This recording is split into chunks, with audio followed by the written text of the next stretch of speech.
आज कम्युनिस्ट आंदोलन का ये शताब्दी वर्ष है और बिहार में बेगूसराय ऐतिहासिक तौर पर कम्युनिस्ट आंदोलन का एक बहुत मजबूत हस्ताक्षर है। ये जिला बहुत बड़ी पहचान है और इसीलिए बेगूसराय के साथियों को तो मैं बधाई दूंगा।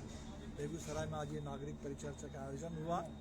ये कम्युनिस्ट आंदोलन का जो 100 साल वो देश के तमाम कम्युनिस्टों के लिए है, देश के तमाम न्याय पसंद नागरिकों के लिए इस पूरे शानदार विरासत को याद करने का समय है। और आज इत्तेफाक से ये आरएसएस का भी शताब्दी वर्ष है और आज देश में दो विचार बिल्कुल आमने सामने एक दूसरे से टकरा रहा है। एक आरएसएस का विचार है जो आज़ादी के आंदोलन के बिल्कुल खिलाफ खड़ा था, जो संविधान जब पारित हो रहा था उस समय संविधान को मानने के लिए तैयार नहीं था, इस देश के तिरंगा झंडे को मानने के लिए तैयार नहीं था। और आज सत्ता में बैठ करके लगातार उस संविधान के ऊपर हमले हो रहे हैं और देश में अभी जो मोदी जी अमेरिका में जिस तरह से देश को झुका करके आए हैं, पूरे देश का स्वाभिमान, देश की पहचान, देश के राष्ट्रहित जिस तरह से अमेरिका के पास गिरवी रख दिया गया, तो आज़ादी के भावना पर भी कुठाराघात हो रहा है। सर क्या तो ऐसे में कम्युनिस्टों को आज आगे बढ़ना है, लड़ना है देश को बचाने के लिए, आज़ादी की भावना को फिर से जगाने के लिए, संविधान को आगे बढ़ाने के लिए, लोकतंत्र को सुरक्षित रखने के लिए। क्या कारण है सर युवा वर्ग कम्युनिस्ट में नहीं जा पा रहे हैं? बिल्कुल पार्टी में ये कहाँ से आप ये सोच लिए हैं पता नहीं। युवा वर्ग बिल्कुल कन्हैया के बारे में अगर पूछ रहे हैं तो कन्हैया अकेले युवा नहीं है। देश में युवा वर्ग लगातार कम्युनिस्ट आंदोलन में सक्रिय है, लोग आ रहे हैं और भी ज़्यादा आएंगे, क्योंकि कम्युनिस्ट जो है, कम्युनिस्ट विचारधारा वो नौजवानों के लिए है, वो भविष्य की है और इसीलिए कम्युनिस्ट विचारधारा कभी बूढ़ी नहीं होती। बिहार के विधानसभा का क्या आप संगठन जो आपका है विपक्ष का, आप क्या साथ चुनाव लड़ेंगे? बिल्कुल बिल्कुल, इसमें कोई दो राय नहीं है। 2020 में गाड़ी जहां तक रुक गई थी, गाड़ी उससे आगे बढ़ेगी और दिल्ली को देख करके कुछ लोग सोच रहे हैं कि शायद दिल्ली वाला मामला यहाँ होगा, महाराष्ट्र वाला होगा।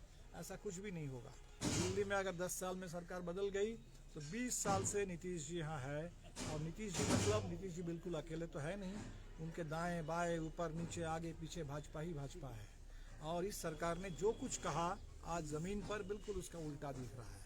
न्याय के साथ विकास, न्याय की जगह पर अन्याय है, विकास की जगह पर गरीबी बेरोजगारी छा गई है और जो सुशासन की बात होती थी वहाँ फिर अपराध, फिर भ्रष्टाचार और सबसे ज़्यादा पुलिस की गुंडागर्दी। नीतीश जी कहते थे कि हम 3C को यहीं बिहार में बढ़ने देंगे, कॉम्प्रोमाइज़ नहीं करेंगे, क्राइम, करप्शन और कम्युनलिज्म।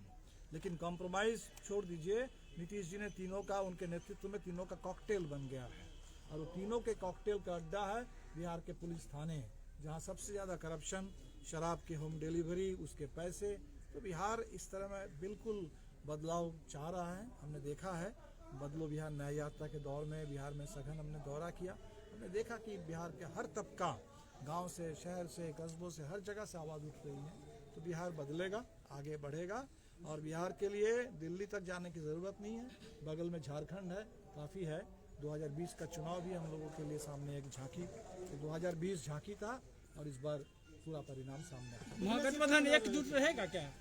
बिल्कुल, अभी सीट की बात नहीं करेंगे, अभी हम मुद्दों की बात करेंगे और इसीलिए 2 मार्च को आपको बताऊं कि 2 मार्च को गांधी मैदान में एक बदलो बिहार महाजुटान का आयोजन है।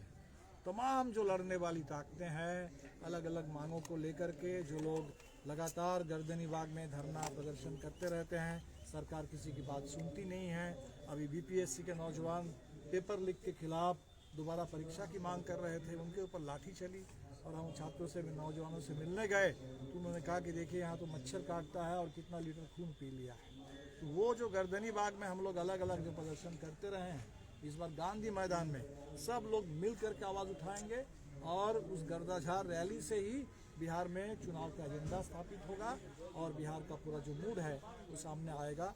वहाँ ऐलान हो जाएगा कि बिहार बदलेगा और एनडीए सरकार जो 20 साल से इस बिहार पर काबिज है उसको इस बार सत्ता से दिल्ली स्टेशन पर लेकर के बेहद ही अफसोस की बात है। प्रयागराज के अंदर कुंभ में कल तो दिल्ली रेलवे स्टेशन पर ये लगातार जो मौतें हो रही है और सरकार सही आंकड़े भी नहीं दे रही है।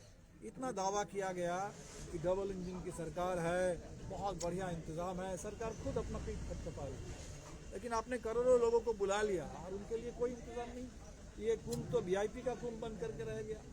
आम लोग जो कुंभ में पूरी श्रद्धा के साथ, भक्ति के साथ, आस्था के साथ पहुँचते हैं, उनके लिए जो मिनिमम अरेंजमेंट होना चाहिए था, उनके ट्रांसपोर्टेशन के लिए, उनके ठीक से वो नहा सके, इसके लिए इसमें सरकार पूरी तरह से फेल कर गई। डबल इंजन की सरकार, डबल एक तरीके से इस समय सरकार की नाकामी है।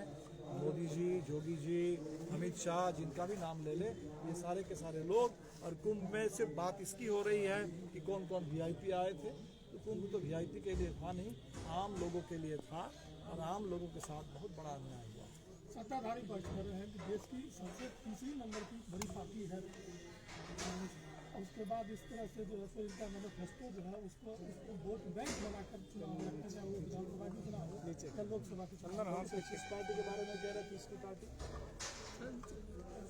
के बारे में बोल रहे हैं, इसको कैसे देखते हैं?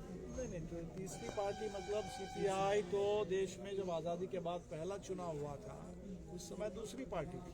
कांग्रेस के बाद वामपंथी देश में दूसरी सबसे बड़ी ताकत थी। और आज भी वैचारिक रूप से मैं मानता हूँ कि भारतीय जनता पार्टी के खिलाफ सबसे मजबूती के साथ वैचारिक धरातल पर, आंदोलन के धरातल पर, चाहे मजदूर आंदोलन हो, किसान आंदोलन हो, नौजवानों का आंदोलन हो, कम्युनिस्ट लड़ रहे हैं। चुनाव अलग बात है, चुनाव में समय समय अलग अलग राज्यों में अलग स्थितियाँ हैं, तो चुनाव की बात अलग से करेंगे।